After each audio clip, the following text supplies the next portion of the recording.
want to start by giving thanks to our planning team and all of our partners from Monroe Community College as the co-lead on this. And as many of you know, Monroe was in AACC Guided Pathways Cohort 1.0, and MVCC is in Guided Pathways 2.0 with AACC. So while Monroe is well along in their journey on Guided Pathways, MVCC, we're basically reading one chapter ahead. So we're doing our best. I want to say special thanks to Dr. Mary Rosianis. Her title is Academic Executive in Residence here at MVCC, a part-time role. After 10 years of service as our academic vice president, she retired in July and stayed on in this new part-time role and has been running point for us on this endeavor to pull all of this together and rally the resources on campus together, right down to the logistics of having our Lambda Beta chapter of Phi Theta Kappa with us today, having students to be able to help us guide our groups to the other buildings for our team sessions and breakout sessions so that nobody takes an inadvertent tour of campus and gets right where you need to go on a day like today. So I want to say a round of applause for the planning team, Mayor Rose, and all the logistics for everybody.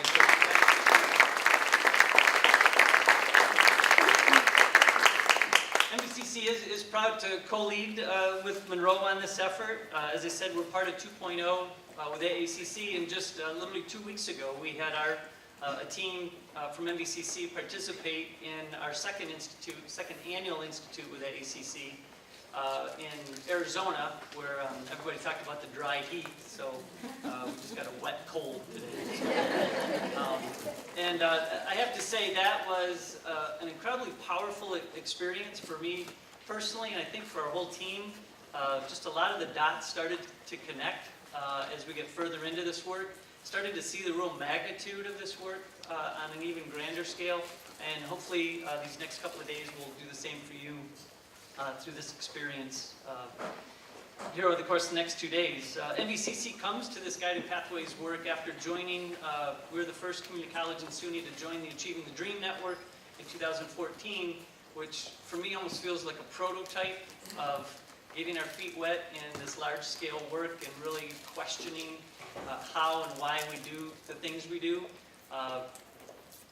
And Guided Pathways just takes it to a whole nother level. But the experience with ATD got us exposed to the power of storytelling and the impact of having our students tell their story in student panels at all college convenings, whether it be fall opening convocation and our now annual data summit, right down to some of you came through this hall and saw our story hall, and having students tell their story in 6-word sentences of their experience here at the college.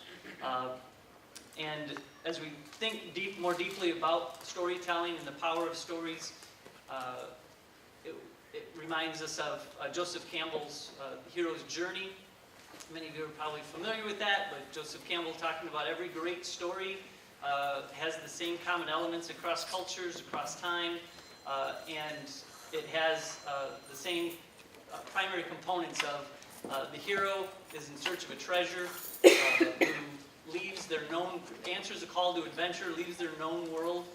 And again, think of this in terms of our students. They leave their known world, they answer the call to adventure, they enter a mystical world where they, an unknown world where they find mentors and guides to give them magical powers and tools to overcome challenges and barriers, to only discover that the magical powers and tools were within them all along.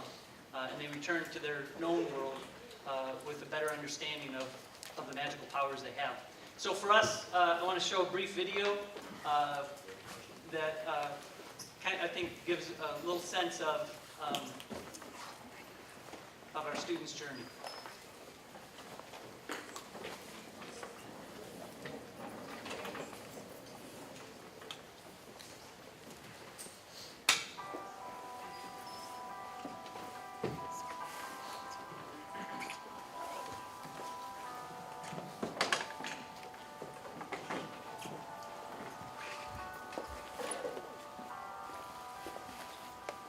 They say life is a journey. Our alma heroes and their journeys since 1946. Some of us have been around here for a while, and it just arrived. But one thing is certain, each one of us is on a unique journey, searching for success. It is difficult to envision success when you are facing challenges in your life, because success starts with resilience and believing in the unseen. Success is taking the crucial first step. Success is jumping in the deep end and knowing everything will work out. The journey to success may be difficult, but it's worth the ultimate prize. We all come from different places and different experiences, but there is one thing that we all share. We all have a part to play in this game. You have strengths and talents that are all your own, so get out there and find that journey of strength and imagination that keeps your feet on the ground and your head in the clouds. Make sure you start your journey as someone who refused to give up, refused to settle, refused to be normal, kept going. You have a purpose in this world, and you will only find it if you keep going and keep growing. Your journey may ultimately take you to a 4-year university or into the workplace. But how you define success and start your journey is really up to you. Whatever you choose, whether it's simply making a difference or earning a skill set or a degree, we will provide the paths and support to help you achieve your dreams. No matter what path you take, your journey begins at Mohawk Valley Community College. What do you want your journey to be?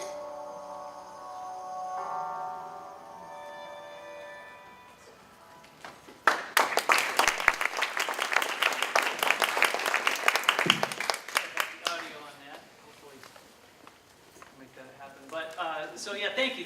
Just wanted to share that to help kick us off today as we think about this very difficult, challenging, but significant work that hopefully will ease the path for our students on their journey. So thank you. And at this time, it's my pleasure to introduce Senior Vice Chancellor for Community Colleges in the Education Pipeline at the SUNY system, who is a tremendous supporter and catalyst for this work.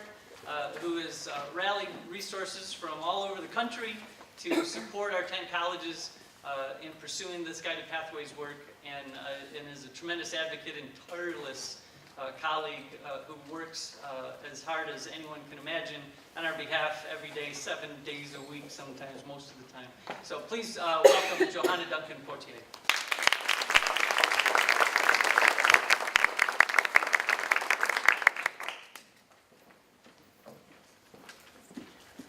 Good morning, everyone. Oh, it is a terrific day. It may be raining, but from where I stand, the sun is shining bright. Yeah, seriously, this is a wonderful day. Yesterday, if I go on my tippy toes, I don't have to. Yes, I'll do that. Yesterday, we had a fabulous time. We had the launch of our Strong Start to Finish grant. We have Chris Mullen here, and we were able to talk with our 10 campuses that are really going to help bring evidence-based strategies to scale across SUNY. It was a really wonderful group, and I thank you all so much for being here. I know a number of you had to really gyrate your schedules in order to be here, so we thank you very much. You will be hearing more from Chris Mullen, but I hope you will join me in saying thank you to ECS and to the Gates Foundation, who brought us Chris Mullen and $2.1 million to help us further our work.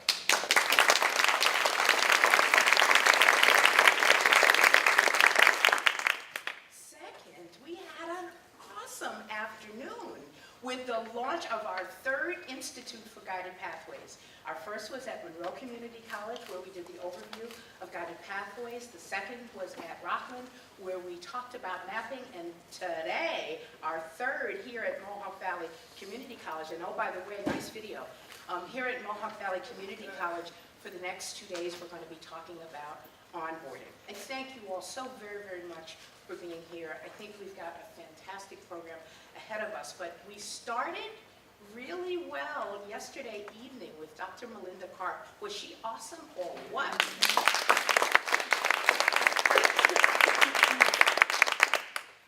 She'll be here with us she's actually going to be speaking this morning and is with us throughout the program.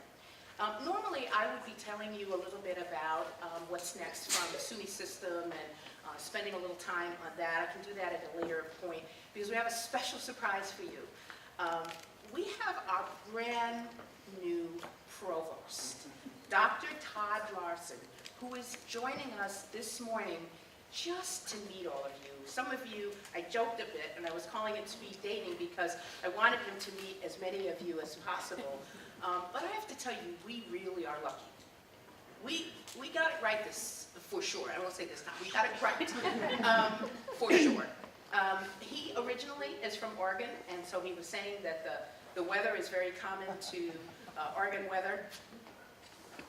We won't tell him about the snow, because that's coming. But he's actually come a long way to be a part of the SUNY family.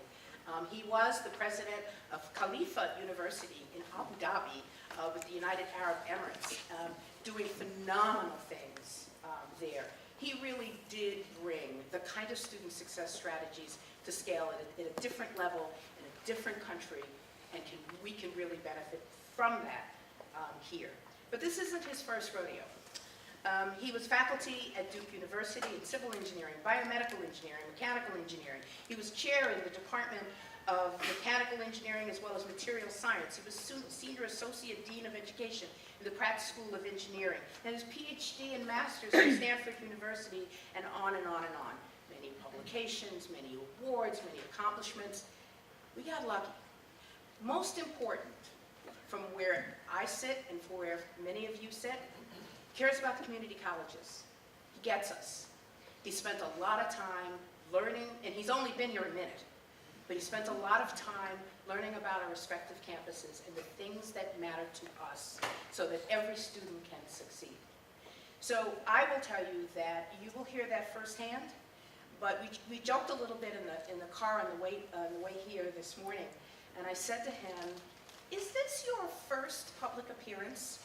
He had a round table with some students, but as we deduced, it is. And I will tell you, in a world where we often talk about community colleges being last, hey, we're first.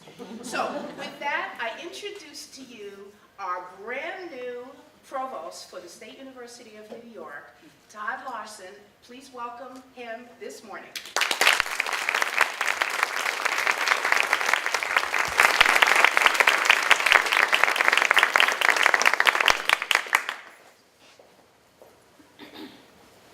Well, good morning, everybody. Boy, Johanna, that's going to be a lot to live up to, but I did indeed say, as a native Oregonian, that this completely works for me. And not only does it work for me, but as Johanna also mentioned, I've lived and worked in the UAE for the last 8 years, so we've already had more rain this morning than I probably saw cumulatively in 8 years. So very nice to be with you. Thank you to Mohawk Valley for hosting us. So many things, I guess, I could highlight about my excitement for joining SUNY. Johanna told you a little bit of my background, but maybe with specificity to the community colleges, let me mention a couple of things. I actually started my journey in the state of Oregon. I'm a proud Oregon State graduate, and I'm a mechanical engineer by training. And one of the things, of course, these things ebb and flow with time. But one of the things that was very true about our program at OSU was, in fact, the importance of the community colleges. And in fact, the community colleges in Western Oregon, as many of you may know, at least at that time, I probably need to update myself a little bit, were quite well articulated with both Oregon State and Oregon with regard to STEM disciplines in particular. So I actually saw this firsthand and saw the opportunities that were afforded students, many of my classmates came from what you would consider to be non-traditional backgrounds and had challenges they needed to overcome. And I sort of saw the importance of prioritization of student success fairly early in my career as a student, and saw the diversity of both ethnicity and gender, but also background that brought to the university and the benefits that it had to all of us going forward. And then I kind of did my private school journey after that. I did my graduate degrees at Stanford University, spent a little bit of time working in the national labs, And then the bulk of my faculty career was at Duke University, which are different animals altogether, as I think many of you know, for better and worse, actually, right? But this kind of brings me, I guess, to the second point that really attracted me about the efforts you're engaged in here. When I was first introduced to Johanna and some of the things that were happening in this portfolio, they really resonated with me. And this has to do with the university I was leading in the Middle East. So Khalifa University, I was recruited as its founding president in 2010. Probably the closest cohort, or the closest, let's say, comparison I could make within the SUNY system would probably be to the university centers, or at least the university centers would be what Khalifa aspires to, and I think we came remarkably close to that so far in the 10 or 11 years of its history. But there's a particular challenge there, which is, first of all, we instructed in English, which was the second or third language for almost all of our students. 80% or so of our students were Emiratis. But we actually had students from 40 different countries. And so most of those Islamic countries, but not all. And particularly when you make your way into the graduate ranks, you saw students from Europe and elsewhere.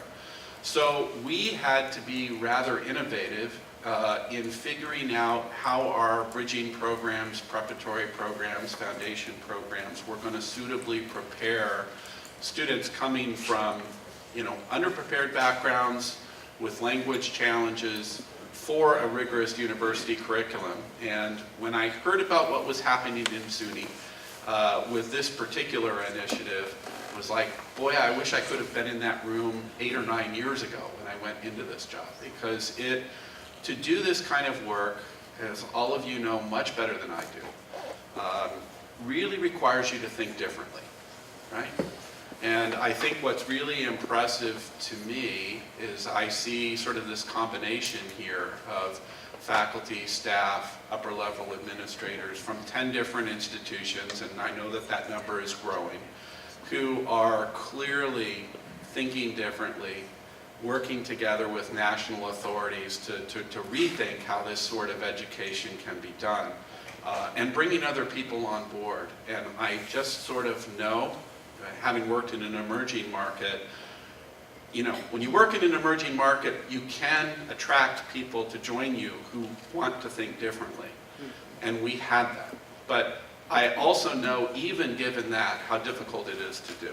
So I'm greatly admiring of the work that you all are doing. I continue to be astounded by the things I've learned about SUNY during the period where I was looking at the opportunity and ultimately brought on board.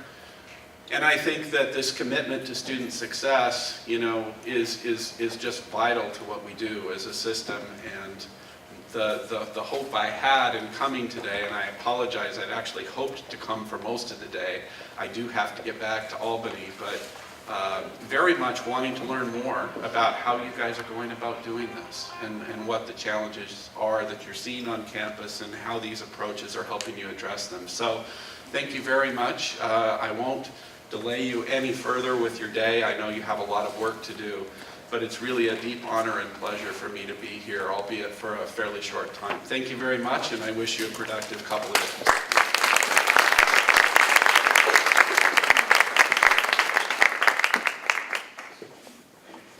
Thank you so much. It means a great deal for Todd to have joined us this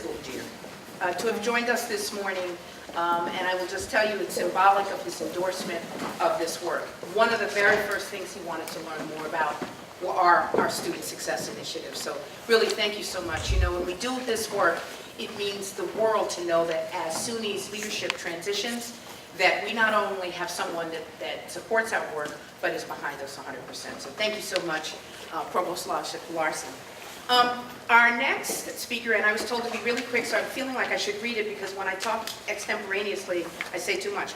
So Dr. Mullen also is one of our really dear friends and supporters. A number of you know him. He is responsible for the grant that we have. And when I say responsible, I would just tell you that when the process was competitive, it was really competitive. They put us through the ringer Once we were selected as a grant recipient, they have been more supportive than I could ever have imagined, and are really working very hard to make sure that we succeed. So I'm going to read your bio so that I don't just tell everybody how much we think of you. Dr. Muller brings over a decade of experience in post-secondary education. See, that's boring. All right. He worked in the Florida college system. He's been a professor. He's been in leadership positions and faculty. He understands community colleges. He's been in the classroom. He's been at other levels. But most importantly, he's been there for us. And really, with Strong Start to Finish, the Education Commission of the States, and really all of the people he represents, we're in good shape. Thank you very much. Yay!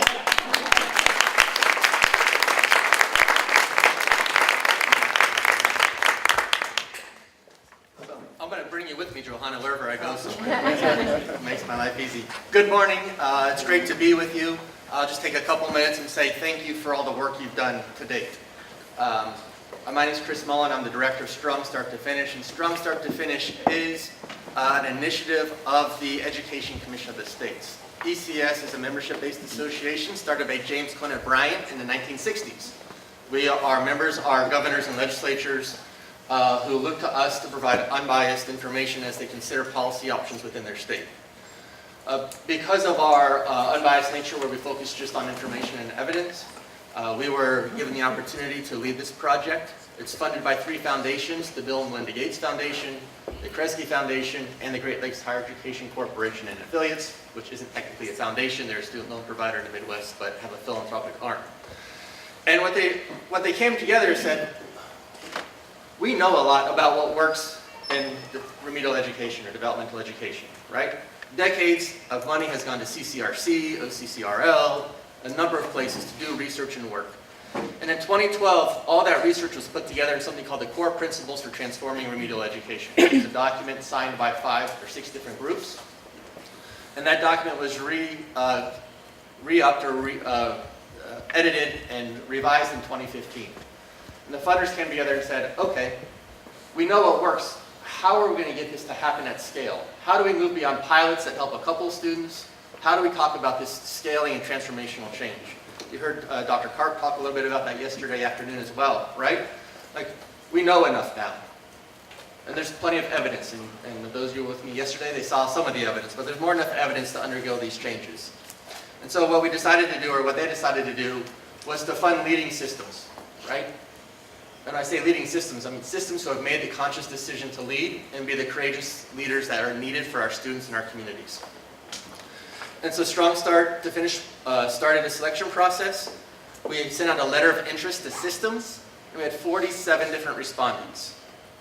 Right? 47 system leaders sat down, wrote letters of interest and proposals, sent them to us. From there, we narrowed down to 9 finalists, and we did put you a little bit through the ringer. But we did our due diligence. We read it. We had 3 different scoring pods. We have a funder advisory board where the funders come together. We have experts, Uri Treisman, Joe Garcia, who's leading the Colorado system right now, Rick Kerwin, Nancy Zemper, any number of other people who are part of this group. And we also had an internal ECS team review all these proposals. And then we interviewed everybody for an hour and asked them questions when we didn't understand something, right? And through all that, what came true is the great work that SUNY's doing. Right? It's because of the work you've done to date, why you've been funded and selected. I get phone calls every month, or every week, or every 2 weeks from a different state saying, I want to be part of this. Right? And aside from the money, I say, you're not there. I see proposals that come and say, we in the system office are going to sit here and come up with this great idea and tell all the colleges what to do. Right? We know that that doesn't work. We know that conversations like the ones you're going to have today and tomorrow, the conversations you've already had in these pathway institutes, are really what creates that transformational change, because you're the ones on the front line creating the change. Right? We saw it in the proposal, we heard it in the conversations, and we're here to support it with the $2.1 million that we gave to the SUNY system.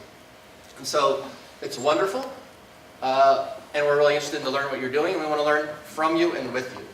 These are some of the reasons why SUNY was selected over other applicants. As you saw in the previous slide, the University System of Georgia, the Ohio Department of Higher Education, and the City University of New York were also selected. So we have 4 systems in the country that are really doing the work, right? That are working together, that have a plan, that are thoughtful use of partner organizations, they're committed to scaling guided pathways, the expanding math and English reforms. But what's most important, and the reason why I left my job at the system office in the Florida college system, right? I oversaw the 28 community colleges in Florida, from Miami-Dade to Valencia to Indian River, Broward, ones you hear about in the newspapers. And I had a chance to work with them on a regular basis. What drew me to this work and made me leave that job was the way it was set up. I want to spend my last couple minutes talking about it. This isn't a new initiative, right? I'm not coming to SUNY and selling you on something that you need to do. What I'm saying is, you're doing great work, and I want to support you even further. Right? The model is different. Funders gave ECS the money to sit back and run our own competitive process to make the final determinations about who received the funding. Right? We got feedback from them, we got feedback from everybody, because we're always looking for holes and gaps. To support the work you already have underway. Right? Rather than the funders giving money to a third party who comes to SUNY and says, join my initiative or join my work and hop through these hoops. The model has changed. These foundations said, you know what? People are already working together. Let's support them to do that, right? So with great power, because the power shifted to the system office, they got to pick who they worked with. They got to pick how to partner. You got to tell us how to spend your budget. Right, Johanna? You're in complete and total control of the money. We just want to be... So I don't, to me, I'm agnostic about who you use or how you do your work or how it moves forward, as long as it's an evidence-based practice. I mean, you can't just, sit and make things up. But so small caveat, within a boundaries. But the idea is that through your proposal, through our conversations and the interviews, we realize that, you have an arc. You have your math pathways work, you have your English work, you have your guided pathways work. This is almost an umbrella opportunity to pull all those together, right? So it shouldn't be anything new or different. If anything, we're more of like a business-to-business corporation that supports your business move forward. We do so through providing research, providing conferences, working with our partners in the field, working with JFF, who runs great student success centers, and trying to support their work, trying to support the work of Complete College America and Aspen and AACC and everybody's in the space. So we're all trying to work together too to support you, right? Not to make you do something different or new. And it's, again, because of the leadership that you have shown as a system, that we made the decision to fund SUNY. So I just want to say thank you for the work you're doing every day, the small decisions you make that you don't really think can make a difference, the changing of your policy where, maybe a D isn't passing but a C is, and it transfers, and all the million little decisions that you make every day that you think don't really matter, they do. So when they come together and all of you make the same ones or similar ones in the same direction as what's best for students, it leads to the results at the very end of the day, right? And I know I can never measure that. All I can do is try and support it and help you as you try and make those decisions. And I just want you to know every day that we're working too on your behalf. Right?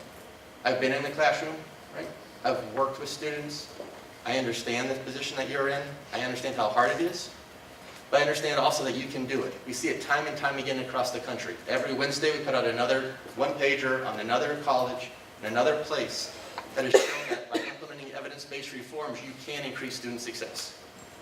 My hope over the next couple of years is start to highlight your campus. Start to highlight your work. Let the nation, let the country, let the world know about the work that you're doing on a daily basis. So I'm going to be spending time kind of learning from you, extracting what we can, and also sharing that with the rest of the country. Just tomorrow, our points of interest will be about the SUNY multiple measures study that came out. So we're in the process of crafting that right now to put it out to the world. That great work you did with Capper is expand the reach and knowledge of that particular work. So we're going to continue to elevate and highlight your work as we support you trying to meet your goals and objectives. And so with that, I just want to say thank you very much. Thank you for having me here with you today, and have a wonderful convening.